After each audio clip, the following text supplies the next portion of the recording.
homegrown and home brewed.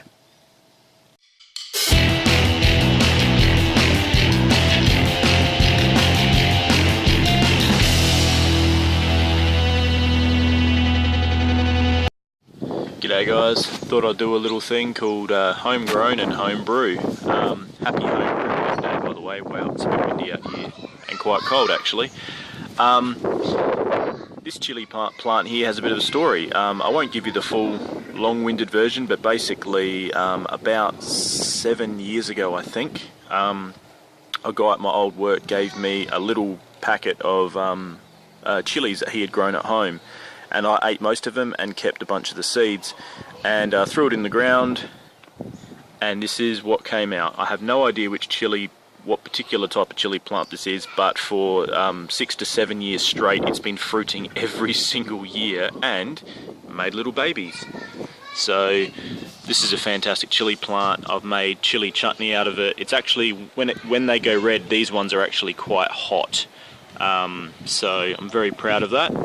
That's one thing I've got. And this tomato plant's very interesting because we threw some leftovers to our chickens, and right next to the chicken run here, we've got a big long chicken run, it started growing. So we just let it go, and look at that. How good's that? Didn't even mean for that to happen, and it did, so we've just left it. So there you go, that was a bit of an accidental tomato plant. And these are our zucchinis. Alright, nice big one there. The soil for this particular crop here wasn't deep enough, so some of them have been growing really fast and then dying off. So, but some of them are coming through good. And what else can I show you? Got some capsicum here, or bell peppers, whichever part of the world you come from, whatever you call it. Got some bell peppers here. Got some peas coming up here, which was just something I was doing on the side. And good old spinach, a fair bit of that. And this here is a cucumber. It grows really fast. I don't think there's any on the vine at the moment. Oh, here's some baby ones. Can you see that there? There you go, some baby ones there. They grow so fast that if you let them go for too long, they just get massive, like really fast. So that's pretty cool. Got some eggplants slash aubergines, whatever you call them. Got some of them going there. And we've also got some pumpkin. There's a bigger one here. There he is, hiding down there. Make some soup out of that. So there you go, there's just some of the things we've got going. I am hoping to do some hops soon. And this tree here is our apple tree. It is a sundowner apple, which is my favourite kind of apple. We need to get a net for it because obviously the ones that are exposed higher above, the birds come and eat them, unfortunately. But yeah, here's a nice representation there. There we go, nice sundowner.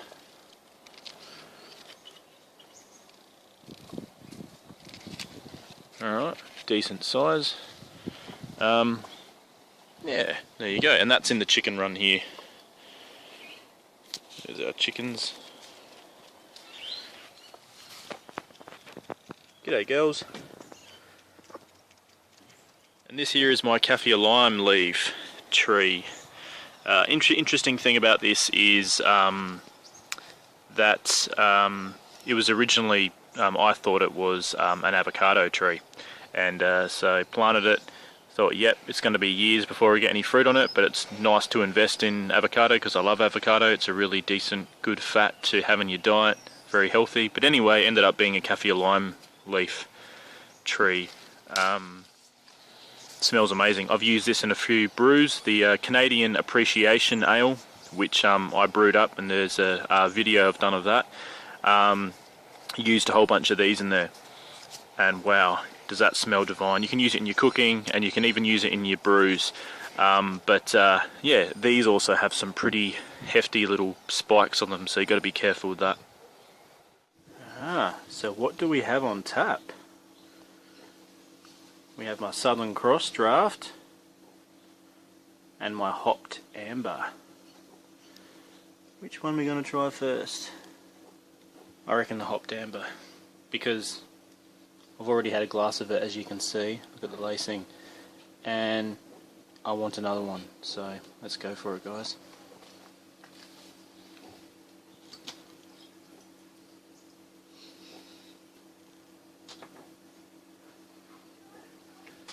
Look at that. I am positive you guys can see how clear that is. This is a great beer. Look at that, LEDs right through.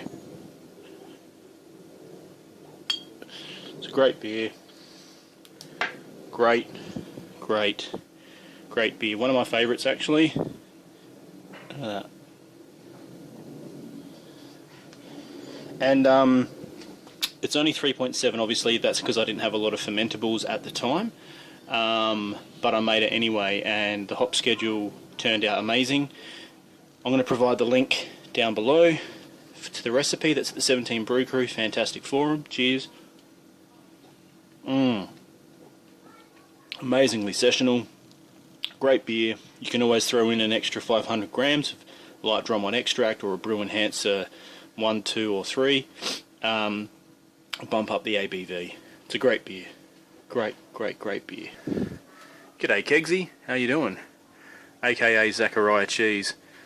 He's my little mascot, sitting on my fridge, and yeah, good stuff. It's a great beer, guys.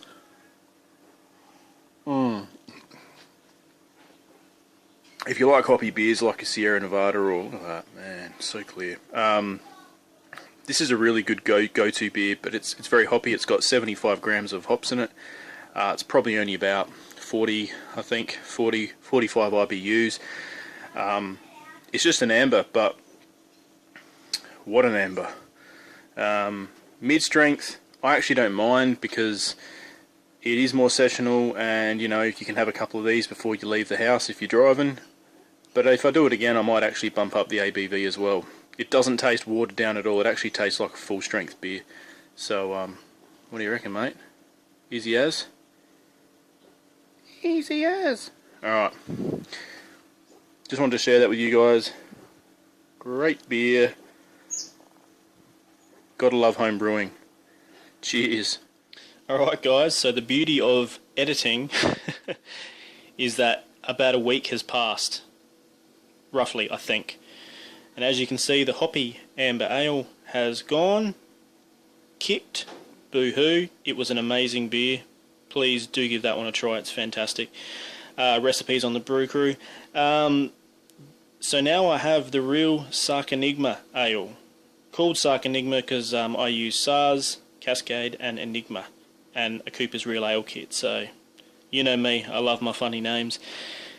So, what we're going to do is we're going to now show you the Southern Cross Draught, which I did promise a review of, or a brew share kind of thing, because I put a video out there making it. So this is the first pour of the day, guys, so we'll see how it goes.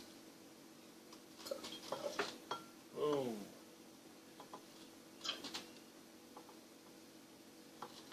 Not too bad. Still going to have a little bit of a head. I will show you its clarity. For some reason this has not been clearing very well, but you can probably see that it just is, I don't know, it's like a combination of chill haze. See if you can't even see that, but it's clear, it's just a little bit hazy. Anyway, dive in for the nose. Wow. Now, this fermented totally fine, but I will just say it does have a little bit of a hint of pear. Believe it or not, spicy pear. So not a estery sort of high temperature fruity smell, because the batch brewed to high in temperature, it's definitely the hop. The hop characteristic of the Southern Cross has almost like a spicy pear characteristic with a little bit of pepper. You can smell that. And this might sound a bit weird, but it's the first hop I've ever used that actually tastes clean. And it definitely has some SARS characteristics to it as well, that little hint of spice, peppery sort of, and there's some citrus there. But let's just dive right in, guys. 17, cheers.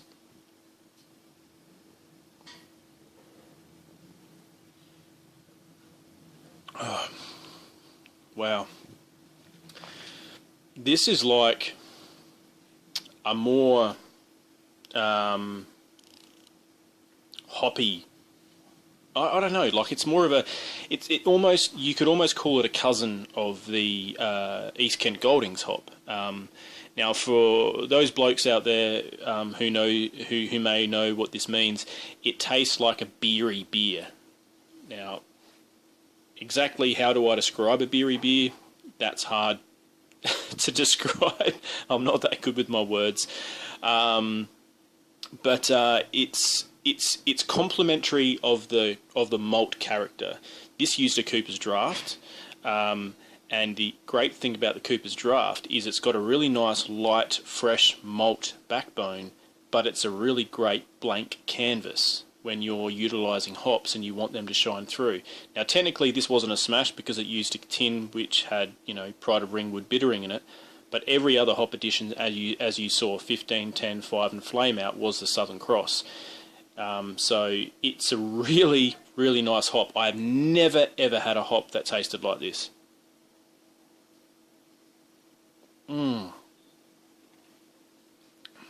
It's really tasty. Really tasty, and it's that little bit of bitterness, nice ABV.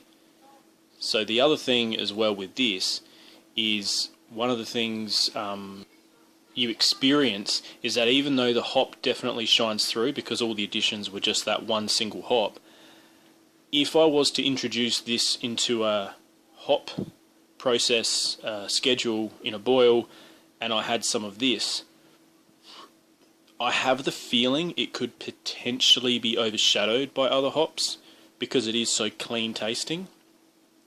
But maybe it would be really beneficial for a flame out, if you had some Amarillo and Cascade in the hop additions, and then you finished off with this, maybe some of that really nice little hints of spiciness and maybe pear would actually come through. I don't know. I haven't done a multiple hop boil with different hops using this hop. I've only done a smash, but it is a great beer.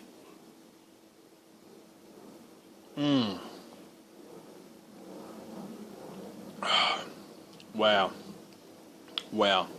Seriously, it's a good hop. If you guys can get hold of the Southern Cross, I thought it was an Australian hop, but I'm pretty sure it's a Kiwi hop, a New Zealand hop. Man, those Kiwis, man, they're coming out with some great hops, really great hops. So, cheers to you, to our brothers across the pond there. This is a fan bloody marvelous hop, yeah, I just encourage you all to, if you can get your hands on it, maybe do yourself a favour and just do it as a single hop addition beer first. Appreciate the hop, and then maybe see what you can add it to after that. Have a bit of fun with it, experiment or not. It's completely up to you. But I promised you guys I would show you this beer. It's a great beer.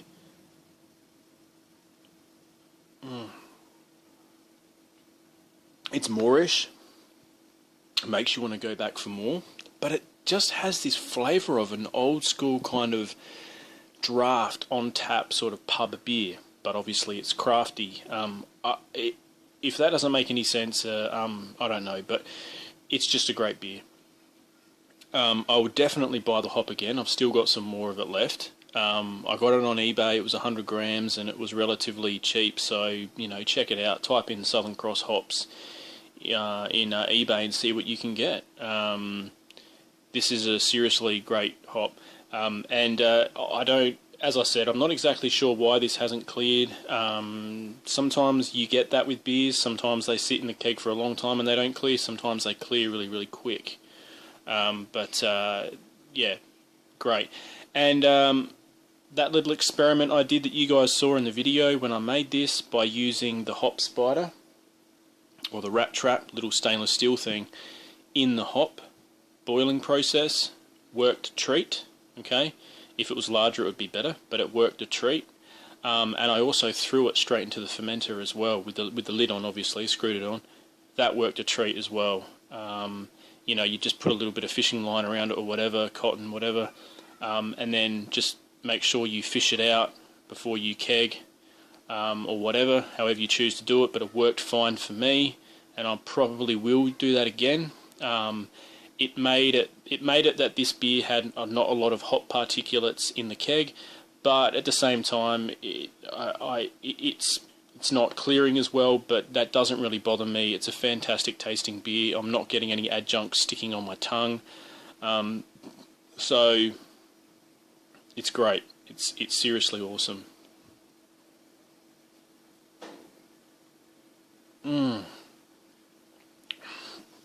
Too easy as thumbs up for Southern Cross. Cheers.